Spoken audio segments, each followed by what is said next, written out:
Splatoon 3, every piece of gear has abilities, and there are many ways you can obtain said abilities by just playing or getting ability chunks. They can be very practical, but you'll find that it takes a lot of time, effort, and luck to get the abilities you want. So in this video, I will explain why abilities are useful, what ability chunks are, and all the different ways you can obtain them. So we can all be on the same page, I first want to talk about why abilities are useful and what they do, since all this stuff can be very confusing for less experienced players. Abilities can give you certain effects that can really help you out during battles. Now of course, they don't make you better at the game, but they can help you mitigate some weapons' weaknesses. Like you'll often see splatlings with run speed to move faster, or shooters with intensify action to help with bullet accuracy. Some weapons rely more or less on gear, but it's always nice to have a build that works well with what you play. Every piece of gear in the game has a main ability and up to 3 sub-abilities. One main has 10 ability points and one sub has 3, so main abilities are stronger than subs. There are also primary only abilities like Last Ditch Effort, Stealth Jump, Ninja Squid, and more that are exclusive to a certain kind of gear, so for example, you can only have comeback on headgear. And chunks give you the ability to put anything you want on your gear, including combining them to give you the exclusive ones. So they're incredibly useful for anyone looking to have a good build. However, you need 45 chunks for a main and generally 10 for a sub, meaning that it's really hard to get them quickly. But the good news is that there are many ways to obtain them in the game, and I will be sharing all of those in this video so you know all the methods to get the abilities you want.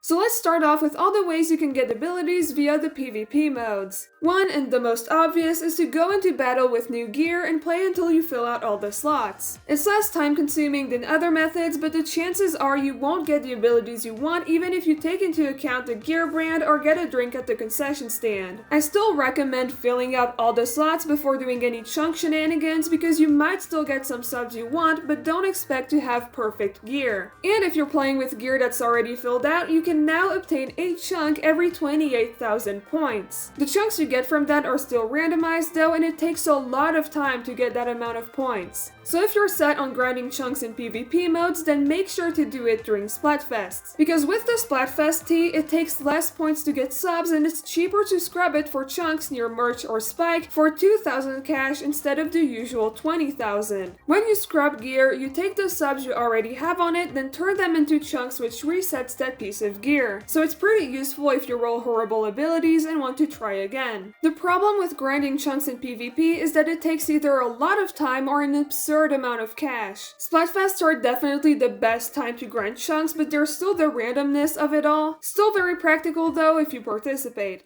But if PvP isn't your style or you want to get chunks more effectively, then Salmon Run is the move. While you can't get abilities on your gear since you're wearing the Grisco suits, they do give out gear as rewards, and those usually have 1 to 3 subs already filled out, so you can choose to take them or turn them into chunks. It does kinda suck though that if you take the chunks then it's only the sub ability ones. I don't really know why the main abilities are just completely discarded like that, but it is what it is, I guess. Anyways, you can also get the capsule rewards up to 1200 points during normal rotations, which can give you chunks outside of those gear rewards. And after those 1200 points, you can only get the Grisco gear, and that's really when you can start grinding chunks. It's still very random and time consuming, but you can get more chunks in less time than in multiplayer modes. Now of course, if you don't like Salmon Run or don't feel like playing it, then it's not worth it. Play whatever mode is most fun to you, but know that the option is there and you can get a lot of chunks, especially after that initial 1200 points.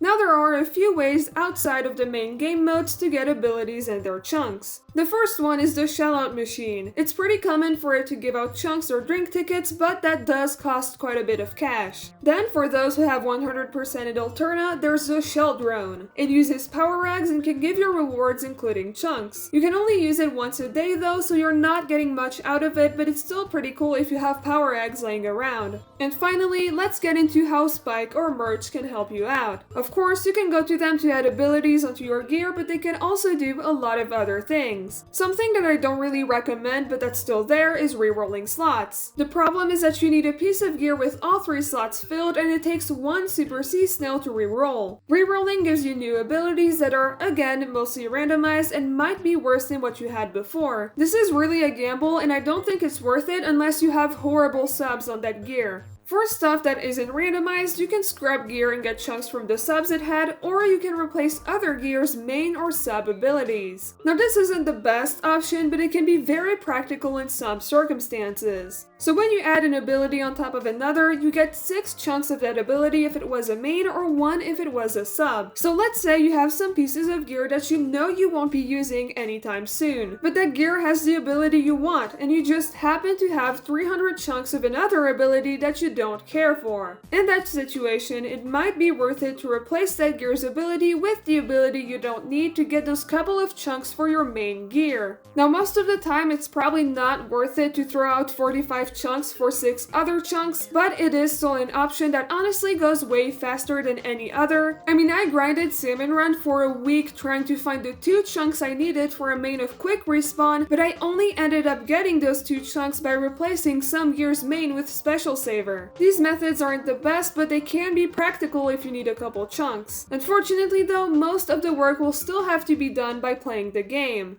And those were all the ways you can obtain abilities and their chunks in Splatoon 3. The gear building process is honestly really hard to understand, and even when you do get it, it's near impossible to get a build you like without spending crazy amounts of time on the game. I'm sure it doesn't matter to some, but it kinda sucks for people who play weapons who need certain abilities, or anyone who just wants to play something that works well with their playstyle. Anyways, let me know your favorite method of grinding ability chunks in the comments. Don't forget to like and subscribe on your way out, and I hope you have a fantastic day. Bye-bye.